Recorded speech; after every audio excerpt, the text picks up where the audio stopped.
Hey, hi, hello, welcome back to my channel. I'm Jesse, and today we're going to be having a little yap session. I'm in the mood to yap, so we're going to yap it up.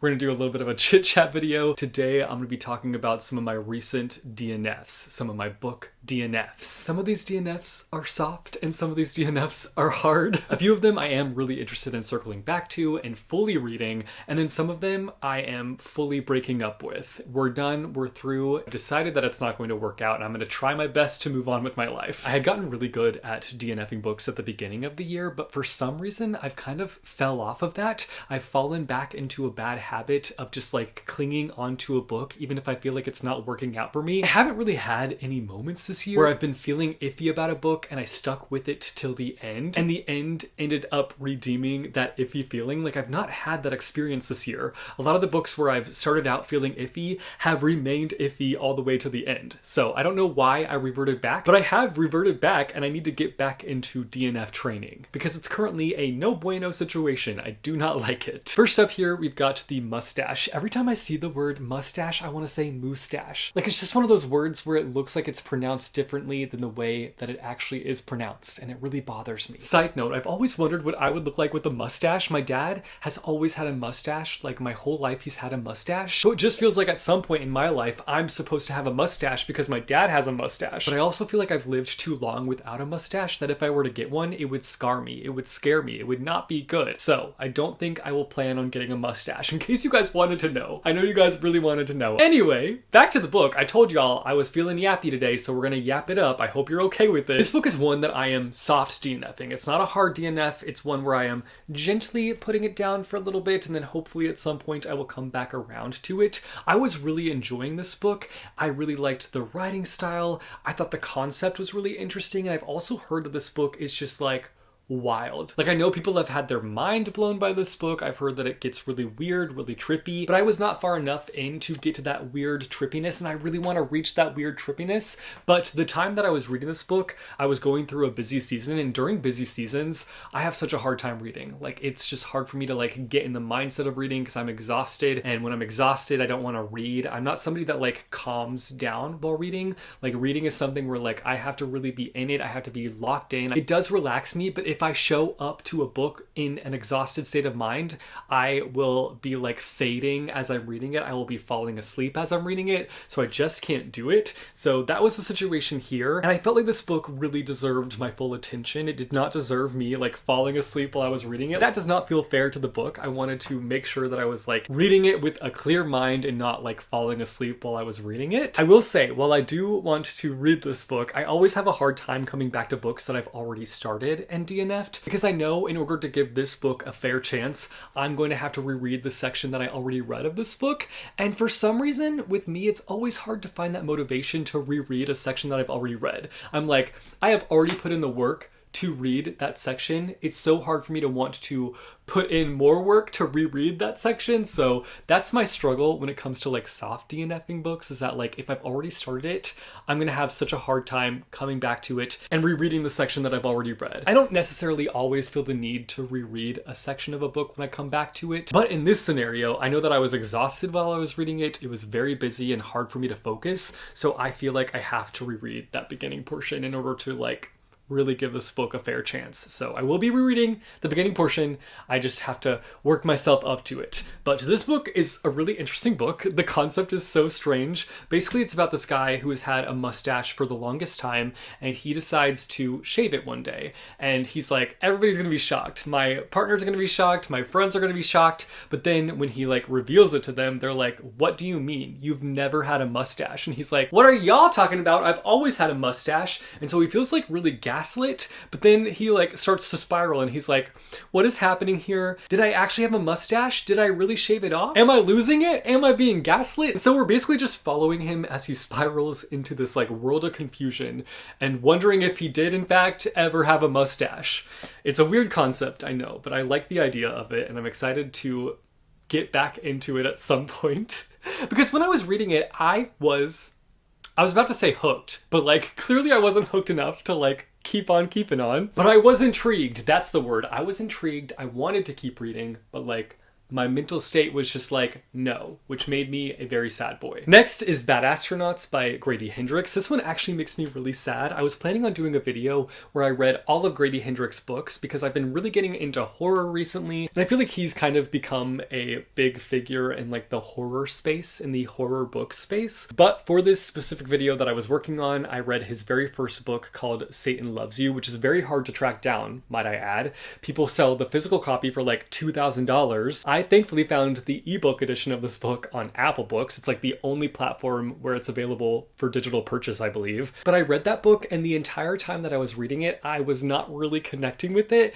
I thought it was very strange, very weird. It was very dated. It just was not really working for me, but I stuck it out. I did not DNF it. I reached the end, and when I got to the end, I was like, I have so much regret for reading this book. Like, I was not into it. I did not like it. Why did I force myself to read it? But I was like, giving him the benefit of the doubt because it's obviously his first book. It's going to be rough. I'm not expecting greatness. So I decided to keep going with the video concept. This was supposed to be the second book for the video, but I got about halfway through and I said, I cannot do this. I do not think that I connect with Grady Hendrix books. Mind you, this one is not a horror book. This one is sci-fi, like sci-fi comedy, I would say. Though I would say that I personally did not connect to the comedy aspect of the book personally. It didn't really fit my vibe. This is about a guy who sets out to save his cousin who is trapped in space on a space mission that went wrong. I will say, I'm going to give Grady Hendrix some props for like stepping outside of what he's known for and writing a sci-fi book. I think it's really fun when an author does something that feels unexpected and new and fresh. It brings, you know, some uniqueness to their catalog of books, but I just couldn't get into this one. I really didn't connect with the humor at all. Like, I never at any point was like, this is funny. I was just bored the entire time reading it, and that is never a good thing when you are bored while reading a book. Like, that is kind of the red flag that you need to be like, okay, I should DNF this book. So I took that red flag and I ran with it and decided that I was going to push this book aside and not read it and just kind of ditch that video idea. Because truthfully, I don't know if Grady Hendrix is going to be an author for me. I'm not going to like completely write him off and never read one of his books ever. I don't want to stand here and say that, but I definitely have a bad taste in my mouth after reading his first book and kind of hating it, and then reading this one and also being like miserable while reading it. I think moving forward, if I read a book by Grady Hendrix, I have to be like really interested in the concept. I will say, if you are a Grady Hendrix fan, what would he call his fans? Gradinators? Hand rockers? I'll stop.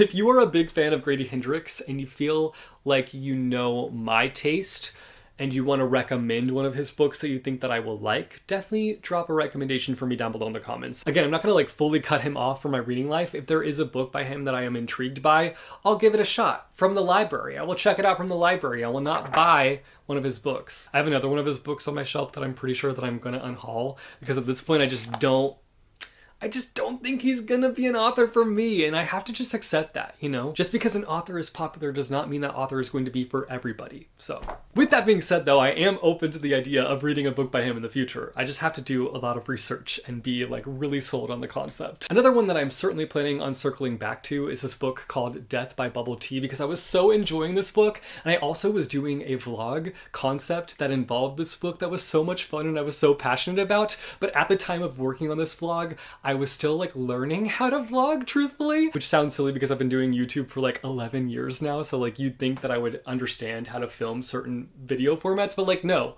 every time I turn on the camera, something new happens, something different happens. So anyway, I was doing this vlog where I was going to read a bunch of books that had a boba element involved in them because I am a big bubble tea, boba lover. I love me some bubble tea. So I thought it'd be fun to like mix my two faves together, books and bubble tea, read a bunch of books that have a bubble tea element within them, and then also read a bunch of books that have a bubble tea concept of some sort. So I was working on that vlog.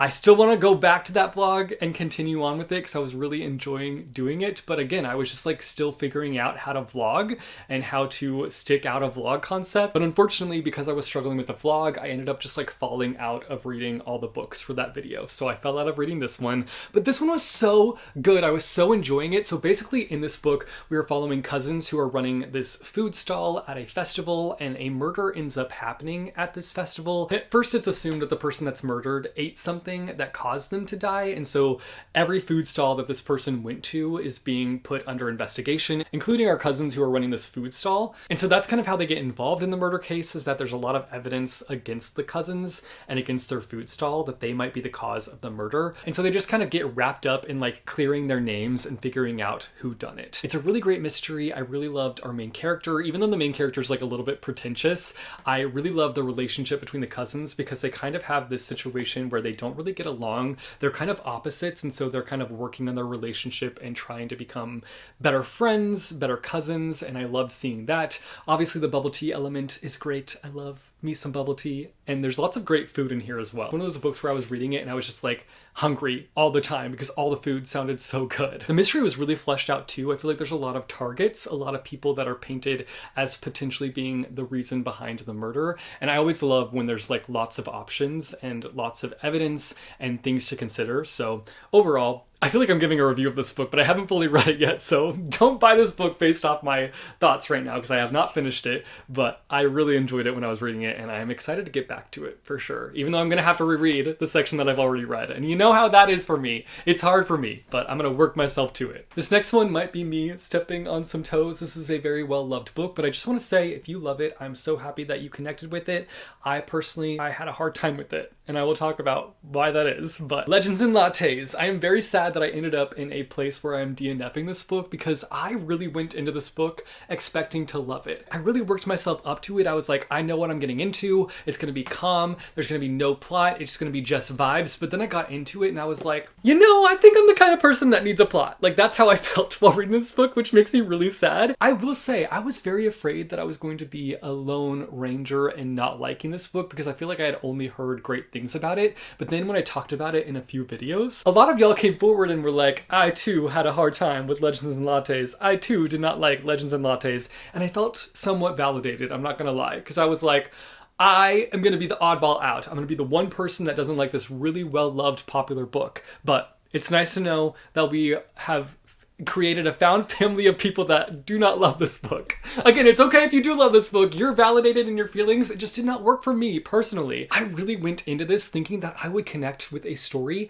that was built up on vibes. Like, I had been craving that. Like, I had been craving kind of a calm, soothing story where there wasn't a lot of conflicts, or there wasn't like a war situation. Specifically, I was craving a fantasy story where it does that, where it doesn't have like a war situation, where it doesn't have much drama. Like, it's really just like chill vibes. But then I got into this one and I was like, it feels like it's missing something. I'm not really connecting with it. And then I realized the fact that like I needed just like a sprinkle of drama, just like a little bit of drama. I'm not fully writing off the cozy fantasy genre as a whole though, because I read a cozy fantasy somewhat recently. What's it called again? Can't Spell Treason Without Tea. I loved that book. I had such a fun time with that book. But the thing that that book did that this book didn't, which by the way, this book is like so similar to Legends and Lattes to be honest. But what that book did is had conflict. It had sprinkles of drama. It had really great character work, which I feel like were things that I just wanted out of this book. I also feel like I can't stand here and be like, I don't like cozy fantasy, because I've only technically read like 2 cozy fantasy books. Like, I've read this one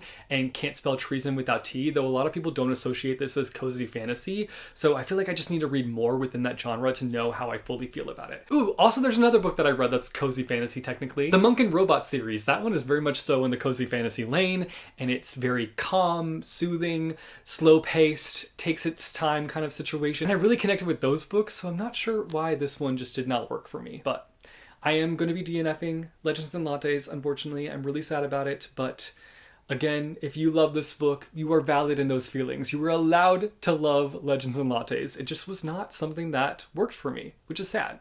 I'm a sad boy, once again. Next up, I have here Woodworm. This one is another soft DNF. This one I got from the library, which is why I don't have a physical copy to show you. The only reason I technically had to DNF it is because I waited way too long to read it before it was due back at the library, so I didn't get to finish it. I got probably like only 30 pages in, like I did not get very far into it, but what I read of it, I really enjoyed. It's very weird, it's very trippy, it's a little bit confusing at times, and I feel like it's one of those books where you kind of have to like hold on until you reach the end for everything to make sense. But I was really loving the trippy weirdness in it. I honestly picked this up during a very stressful time anyway. I picked it up like a week before the election happened, and then the election happened and I was stressed and depressed. And when I am stressed and depressed, I honestly can't read. Like, I am just too focused on trying to not be stressed and depressed. So I just had to like set it aside. And then I picked it back up like 3 days before it was due, and I just did not have the time to binge read it. So unfortunately, I had to take it back to the library. But I definitely want to get back to this one.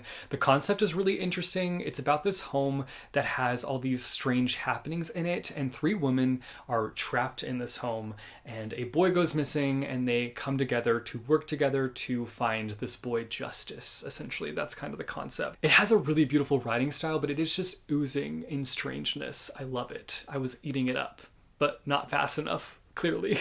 Lastly, we have a wildly popular book that I just could not get into, and that is Mexican Gothic. I feel like the reason I am DNFing this book is because I have experienced this same experience that I had with this book with so many other books recently, and it was just bothering me. And that is when the book is basically build up. Like, it's just building up, building up, building up, building up to this thing that happens at the end. And I just don't like that format necessarily. Like, I don't like when a book is spending so much time building up to this thing in the end. Like, I want there to be several things happening throughout the book. I just felt like this book was just solely leading up to this one thing that was happening at the end, but I didn't like the things that were happening during the build-up. Like, I was waiting for things to kind of pick up, and it never was picking up, and by the middle point, I was just done. I closed the book and I said, no, I can't do it. Now, mind you, there were things that I liked about this book. I really enjoyed the writing style. I thought it was really dark and gloomy and really fit the vibes. The atmosphere was fantastic. Like, I think that was my favorite part of the book. Like, it was so good. But those things were not enough to hold me. Those things were not enough to keep me in the book. So I just had to close it and respect the fact that, like, it just was not for me. I'm not connecting to it, and I'm not going to waste my time with it, especially when I've had so many experiences similar to this one where the book is mostly build up, and then like the last 100 pages, 50 pages are just like a big dumpster fire of things happening. Like, I don't like that style. I don't like spending a majority of the book building up to the end. Like, I want interesting things happening all the way through, and it just was not the case for this book with me, my opinion, my personal opinion. Again, if you love this book, I'm so glad that you love this book, but it just didn't work for me, unfortunately. Those were some books that I recently DNF'd. Some were soft DNFs, some were hard DNFs. I want to hear from you guys down below in the comments. Let me know some books that you have DNF'd recently. Did I DNF one of your favorite books? Was one of your favorite books within this video? If so, I apologize. There were just a few that did not work out for me, and I didn't feel like I wanted to sort of waste my time with, which I know it sounds bad saying waste my time with, but that's just how I felt. Honestly, doing these videos and yapping about these books, I feel like makes me feel better about DNFing them. It's like me just getting off all my feelings off my chest, and I can just move on with my life and not feel bad about DNFing these books, because I often do feel bad, and I shouldn't feel bad. It's my time. My time is limited on this earth, and I gotta use it properly. So anyway, enough about that. Let's wrap up the yapping. Thank you guys so much for watching. If you like this video, be sure to go and hit that like button. If you want to see more bookish content from me, be sure to go and hit subscribe or go and hit that bell icon, and you'll be notified every time I post new videos. As always, thank you guys so much for watching. I hope your day is bright, that tomorrow is brighter. Keep reading what your heart desires, and I will see you soon with a new video. Bye, yo!